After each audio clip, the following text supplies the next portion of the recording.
Pak Hasim dan Pak Jimmy sebagai ketua, bapak-bapak dan ibu-ibu sekalian, mohon maaf yang tidak bisa saya sebutkan satu persatu. Saya Jenderal TNI Purnawirawan Profesor Dr. Dudung Abdurrahman, mungkin bapak-bapak dan ibu-ibu lebih mengenal saya waktu saya Pangdam Jaya.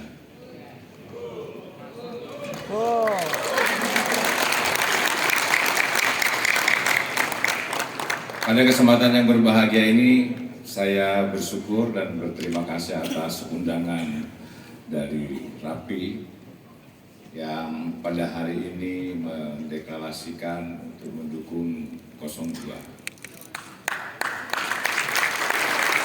Bapak-bapak dan ibu-ibu sekalian, bangsa ini dibangun dan kemudian didirikan oleh para pejuang-pejuang, founding father kita yang kemudian akhirnya berdiri kokoh dari mulai beberapa presiden yang telah memimpin bangsa ini.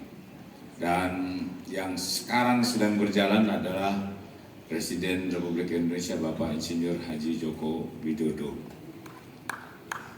Bangunan ini kemudian akhirnya sudah berdiri kokoh, namun tidak menutup kemungkinan semakin tinggi goyangan angin ini akan semakin besar, baik dari luar maupun dari dalam.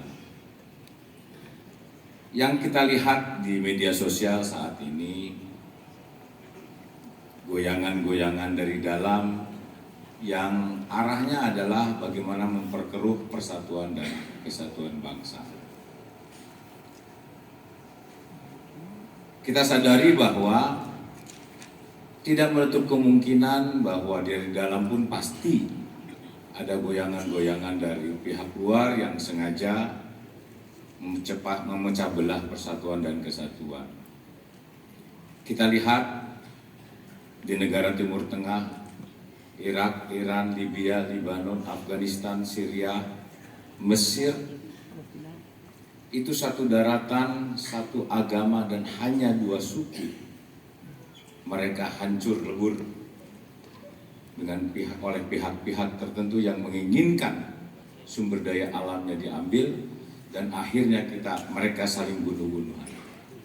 Di negara kita 17.000 pulau, berapa ribu suku, 6 agama, sehingga sangat rentan sekali kalau terjadinya konflik komunalistik. Sering saya katakan bahwa pondasinya adalah kebinekaan, tiangnya adalah persatuan dan kesatuan, atapnya adalah Negara Kesatuan Republik Indonesia. Mari kita menghimbau kepada seluruh masyarakat Indonesia. Bangsa Indonesia adalah bangsa yang paling peduli, bangsa yang paling dermawan, bangsa yang cinta kasih, bangsa yang terenyuhan kalau orang Jawa bilang. Kita lihat kalau terjadi bencana alam. Kita contoh di Cianjur, dari mulai pemerintah sampai orang per orang, kelompok, golongan, bahu-membahu karena ingin membantu sesamanya. Itu ciri bangsa Indonesia. Sehingga kalau ada orang yang disakiti, ada orang yang teraniaya, ada orang yang difitnah, ada orang yang dituduh, ada orang yang diungkit-ungkit masa lalunya. Orang Indonesia sangat alergi dengan hal-hal seperti itu. Karena orang Indonesia selalu berbicara tentang kebaikan. Orang Indonesia selalu berbicara dengan kebaikan. Siapa orang yang menjelek-jelekan presiden kita, yang kemudian di belakangnya banyak pengikutnya? Saya jamin tidak ada. Karena Tuhan yang menciptakan kita, beliau pun tidak rela kalau yang diciptakannya dihina-hina. Saya menghimbau, mari kita berangkat dengan hati yang tidak membenci, dan mulut yang tidak menyakiti, serta kasih yang tidak pernah berakhir.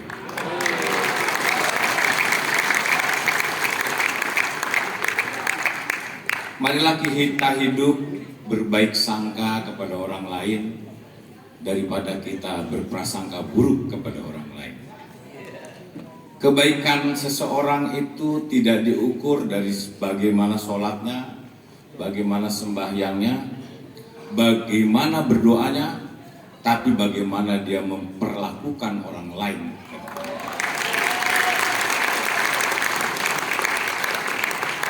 Oleh karenanya, sekecil apapun kebaikan yang kita lakukan, itu akan menjadi riak kebaikan yang tidak pernah berwujud.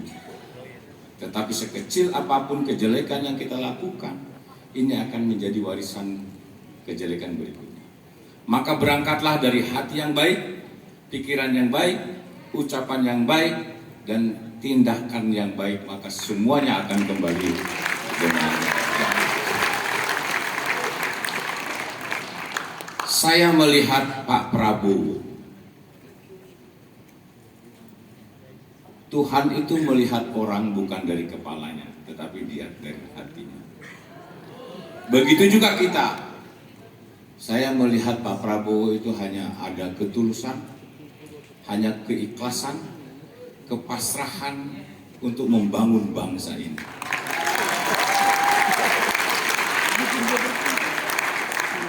Itu ada di Pak Prabowo. Kalau secara materi Pak Prabowo sudah cukup. Tetapi beliau ingin mengabdikan kepada bangsa dan negara, ingin memajukan bangsa ini lebih maju lagi setelah dirintis oleh Pak Joko Widodo. Saya punya keyakinan itu, karena saya pun setiap melihat orang, saya tidak pernah melihat dari isi kepalanya, tapi kita melihat orang dari isi hati.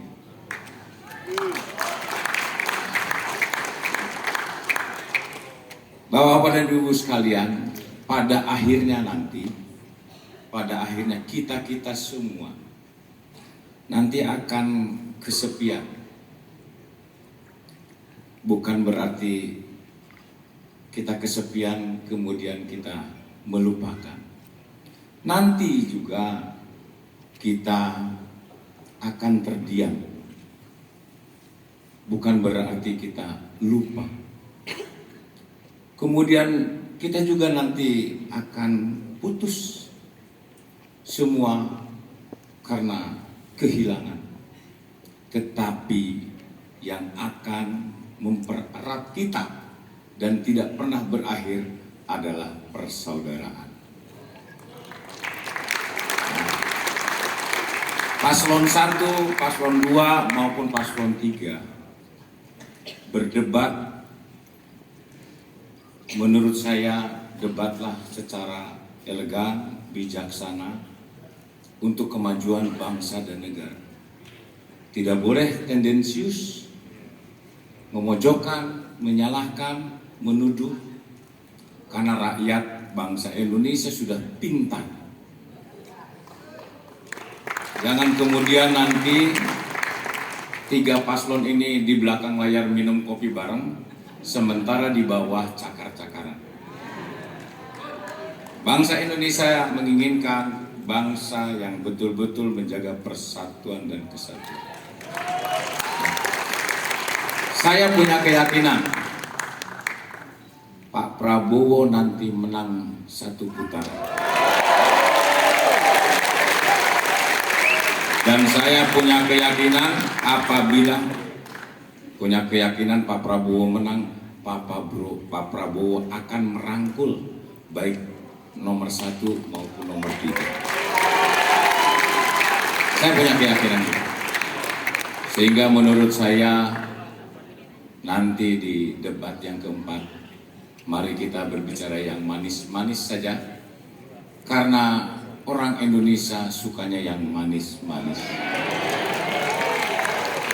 Mari kita bersaudara, hilangkan pertumpahan darah. Karena hanya bangsa yang kuat adalah bangsa yang betul-betul menjaga persatuan dan kesatuan. Inilah yang ingin saya sampaikan. Sekali lagi saya ucapkan terima kasih dan mudah-mudahan 02 akan selalu di atas. Terima kasih. Wassalamualaikum warahmatullahi wabarakatuh. Salam, Om Santi Santi Santi.